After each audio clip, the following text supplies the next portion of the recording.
भंडाऱ्यात शेतकऱ्यांच्या मागण्यांसाठी काँग्रेस आक्रमक झाली। वैनगंगा नदीवर काँग्रेसनं जलसमाधी आंदोलन केलं। नाना पटोले यांच्यासह काँग्रेस पदाधिकाऱ्यांनी आंदोलनात सहभाग घेतला। सामान्य नागरिक मोठ्या संख्येनं आंदोलनात सहभागी झाले। या संदर्भात नाना पटोले यांच्यासोबत संवाद साधलाय आमचे प्रतिनिधी सूरज बागडे यांनी। सोबत माझे प्रदेश नाना पटोले आहेत त्यांची बातचीत करूया।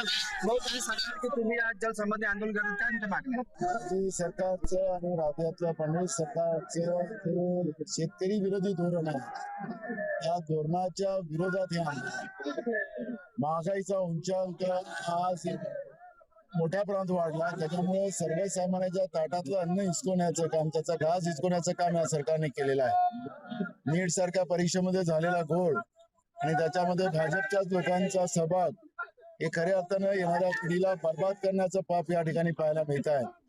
आणि या सगळ्या परिस्थितीत अनेक प्रश्न या ठिकाणी पुनर्वसनाचा प्रश्न, या सगळ्या प्रश्नाला घेऊन आम्ही आंदोलन करतोय। आणि आपण पाहिलं असेल की राज्यामध्ये एवढेच रोज 10 शेतकरी आत्महत्या करतात आहे।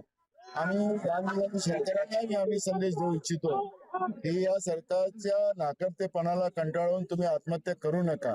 काँग्रेस पार्टी आपल्या सोबत आहे, तुमची लढाई काँग्रेस पार्टी लढेल आणि तुम्हाला न्याय मिळवून देईल, ही भूमिका आमची आहे।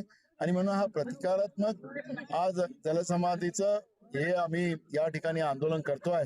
सरकारच्या समोर सगळे आम्ही प्रश्न मांडलेले आहेत, सरकारने हे प्रश्न सोडवावे, अजूनही वेळ गेलेला नाही, ही भूमिका आम्ही या ठिकाणी मांडायसाठी ह्या प्रतिकारात्मक जलसमाधीचा कार्यक्रम करतोय। सूरज बागडे, जय महाराष्ट्र न्यूज, भंडारा।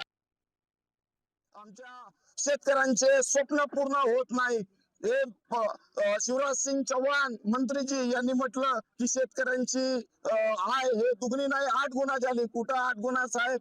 आणि 8 गुणा समजा झाली असती तर आम्हाला पाण्यात उतरण्याची वेळ झाली नसती। अशी जुमल्याबाजीच्या सरकारचा आम्ही निषेध करतो आणि जिथपर्यंत आमच्या मागण्या पूर्ण होत नाही तिथपर्यंत आंदोलन नाना भाऊच्या नेतृत्वात हा चालू असेल।